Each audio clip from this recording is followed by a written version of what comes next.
Good morning बच्चों। आज हम कक्षा 7 विज्ञान के पाठ 9 जंतुओं और पौधों में परिवहन से संबंधित प्रश्नों को लेंगे। आपने पाठ पढ़ लिया होगा। आज की इस वीडियो में हम इस पाठ से संबंधित महत्वपूर्ण प्रश्नों को लेंगे। आपको वीडियो को ध्यान से देखना है और वीडियो को ध्यान से देखकर बताए गए प्रश्नों को अपनी कॉपी में करना है।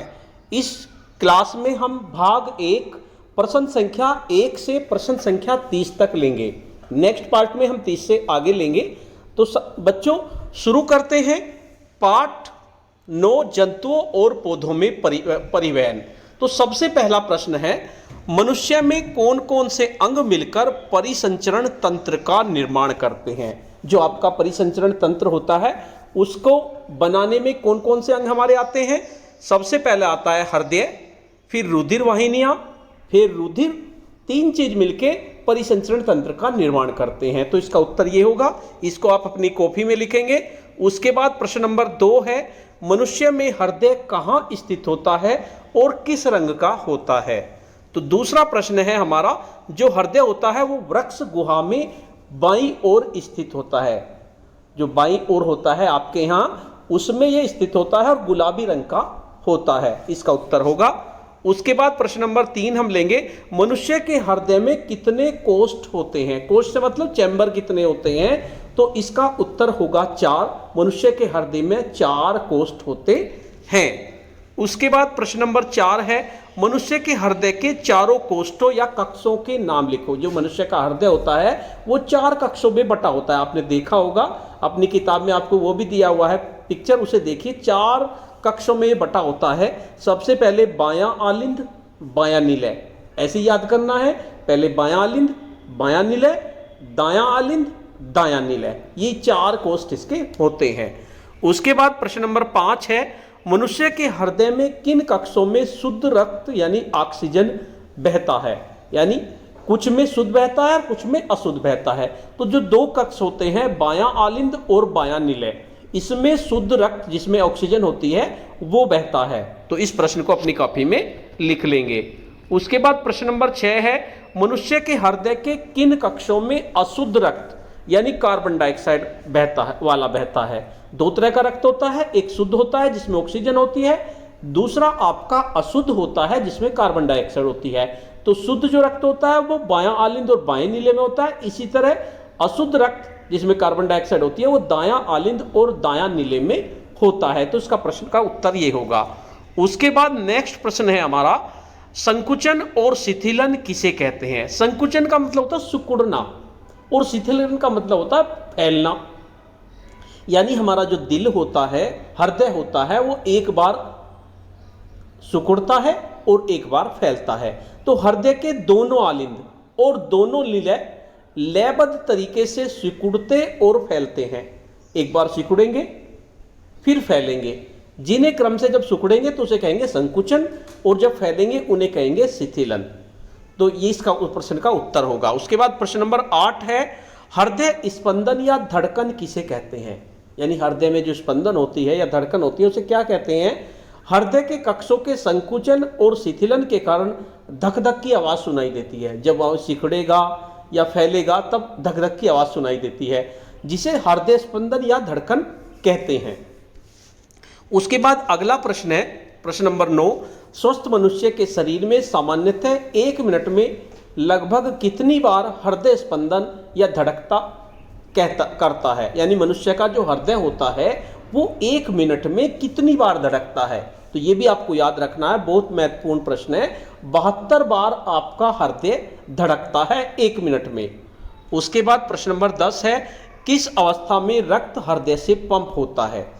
तो हृदय से पंप कब होगा, जब वो सिकुड़ जाएगा, संकुचन उसमें हो जाएगा, तो वो हृदय से जो पंप शुद्ध रक्त है वो बाहर निकल जाएगा संकुचन की अवस्था में। और किस अवस्था में रक्त हृदय में भरता है, शिथिलन की अवस्था में। जब शिथिलन जब वो फैल जाएगा तब तो उसमें आके रक्त भरना शुरू हो जाएगा, जो वो होगा आपका कार्बन डाइऑक्साइड वाला। उसके बाद प्रश्न नंबर 12 है, हृदय में रक्त शरीर के विभिन्न भागों में किसके द्वारा जाता है। किसके द्वारा आता है, सॉरी जाता है नहीं, हृदय में जो रक्त आता है वो शरीर के विभिन्न भागों से आता है। तो किसके द्वारा आता है? वो शिराओं के द्वारा आता है। दो होती है, शिरा और धमनी। तो जो रक्त आता है हृदय के अंदर शरीर के अलग अलग भागों से, तो वो शिराओं के द्वारा आता है। उसके बाद प्रश्न नंबर 13 है, हृदय से रक्त शरीर के विभिन्न भागों में किसके द्वारा पहुंचता है? यानी हृदय से रक्त शरीर के विभिन्न भागों में किसके द्वारा पहुंचता है? वो धमनियों से जाता है। यानी धमनियों का काम होता है, जो शुद्ध रक्त लेके जाती हैं वो शरीर के अलग अलग भागों में उसे पहुंचा देती हैं। उसके बाद धमनियों में कैसा रक्त बहता है? तो धमनियों में जो रक्त बहता है वो आपका ऑक्सीजन वाला होता है, ऑक्सीजन युक्त, जिसे शुद्ध रक्त कहते हैं। किस धमनी में? एक धमनी आपकी ऐसी भी होती है जिसमें अशुद्ध रक्त बहता है। ये आपको बहुत इंपॉर्टेंट है, याद रखना है। ऐसी धमनी, वैसे तो धमनियों में शुद्ध रक्त होता है, लेकिन एक धमनी ऐसी भी होती है जिसमें अशुद्ध रक्त बहता है, उसको कहते हैं फुफ्फुस धमनी, फुफ्फुस धमनी। उसके बाद प्रश्न नंबर 16 है, शिराओं में कैसा रक्त बहता है? तो शिराओं में जो रक्त बहता है वो अशुद्ध बहता है, कार्बन डाइऑक्साइड वाला। उसके बाद किस शिरा में शुद्ध रक्त बहता है? फुफ्फुस शिरा में जो है वो शुद्ध रक्त बहता है। ये चीज ध्यान रखनी है। वैसे तो शिराओं में अशुद्ध रक्त होता है, लेकिन जो फुफ्फुस शिरा है उसमें शुद्ध रक्त होता है। इसी तरह फुफ्फुस धमनी में अशुद्ध रक्त रहता है। ये दोनों उल्टे हैं। उसके बाद अगला प्रश्न है, हृदय की क्रियाविधि को संक्षेप में वर्णन कीजिए। यानी हृदय की क्रियाविधि कैसे होती है? तो अब देखिए, सबसे पहले कार्बन डाइऑक्साइड युक्त रक्त होगा जो शरीर के विभिन्न अंगों में होगा, वो सबसे पहले दायां आलिंद में आएगा। दायां आलिंद में आने के बाद वह दायां नीले में जाएगा, और दाएं नीले से फिर वो जाएगा फेफड़ों में। फेफड़ों में क्या होगा? वहां पर ऑक्सीजन मिल जाएगी, गैसों का विनिमय होता है, यानी कार्बन डाइऑक्साइड चली जाएगी आपकी। उसके बाद बायां आलिंद में आएगा, और फिर शरीर के सभी अंगों में जाएगा, और उसके बाद दायां आलिंद में जाएगा। तो ये क्रम होता है, इसको लिख लीजिए आप। उसके बाद प्रश्न नंबर 19 है, हृदय स्पंदन को मापने के लिए किस यंत्र का प्रयोग किया जाता है? यानी हृदय की जो धड़कन सुनते हैं, डॉक्टर रखते हैं, उसको क्या कहते हैं? उसको कहते हैं स्टेथोस्कोप या आला। ये आपको याद रखना है। जो दिल की धड़कन सुनी जाती है वो स्टेथोस्कोप या आला से सुनी जाती है। अगला प्रश्न है, रुधिर वाहिनियां किन्हें कहते हैं? तो रुधिर वाहिनियों से मतलब है हृदय से शरीर के विभिन्न भागों को रक्त ले जाने और हृदय में वापस लाने के लिए वाहिनियां पाई जाती हैं, जिन्हें रुधिर वाहिनियां कहते हैं। अगला प्रश्न है, रुधिर वाहिनियां कितने प्रकार की होती हैं? तो रुधिर वाहिनियां आपकी 3 प्रकार की होती हैं, धमनियां, शिराएं और कोशिकाएं। ये आपको याद रखना है। जितने भी प्रश्न मैं आपको बता रहा हूं ये सब आपको अपनी कॉपी में करने हैं। अगला प्रश्न है, धमनियां किसे कहते हैं? वे रुधिर वाहिनियां जो गहरे लाल रंग की दिखाई देती हैं तथा वे ऑक्सीजन युक्त रक्त को हृदय से शरीर के विभिन्न भाग अंगों में ले जाती हैं, उन्हें धमनियां कहलाती हैं। यानी जो लाल रंग की होंगी बिल्कुल, और ऑक्सीजन वाले रक्त को हृदय से शरीर के विभिन्न अंगों में ले जाएंगी, उन्हें धमनियां कहेंगी। अगला प्रश्न है, शिराएं किसे कहते हैं? शिराएं वे रुधिर वाहिनियां जो हरे नीले रंग की दिखाई देती है, हरा नीला रंग होगा, उसको कहेंगे वाहिनियां। वे कार्बन डाइऑक्साइड युक्त रक्त को शरीर के विभिन्न अंगों से हृदय में लाती हैं, वे शिराएं कहलाएंगी।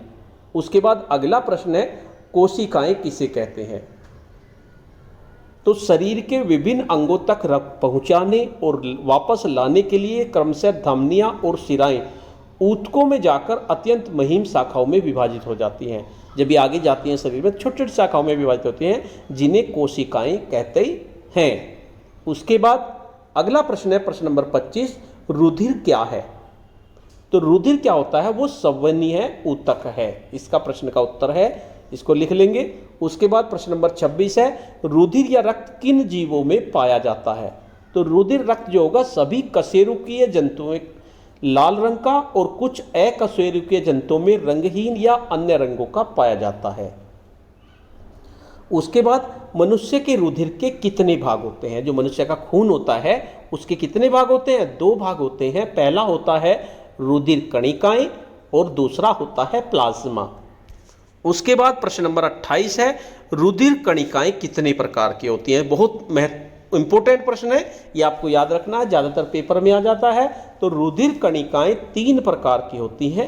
नंबर 1 लाल रुधिर कणिकाएं, जिन्हें आरबीसी कहते हैं। नंबर 2 श्वेत रुधिर कणिकाएं जिन्हें WBC कहते हैं, और नंबर 3 रुधिर प्लेटलेट्स। तो 3 तरह की आपकी कणिकाएं होंगी। उसके बाद प्रश्न नंबर 29 है, रुधिर का लगभग कितने प्रतिशत भाग रुधिर कणिकाओं से मिलकर बनता है? तो रुधिर का लगभग 45% भाग रुधिर कणिकाओं से मिलकर बनता है। उसके बाद अगला प्रश्न है, लाल रुधिर कणिकाएं किस आकार की होती हैं? तो लाल रुधिर कणिकाएं गोल, तस्तरीनुमा तथा दोनों ओर से पिचकी यानी कि उभयातल और केंद्रक विहीन होती हैं। तो ये 30 प्रश्न है, बहुत महत्वपूर्ण प्रश्न है। अगले पार्ट में हम इससे आगे के प्रश्न लेंगे। अभी आप इन 3 प्रश्नों को अपनी कॉपी में कर लीजिए। तो बच्चों, इनको ध्यान से कर लीजिए अपनी कॉपी में, और आप इसके स्क्रीनशॉट भी ले सकते हैं। आपको कैसी लगा यह लेक्चर आप जरूर लिखें। धन्यवाद।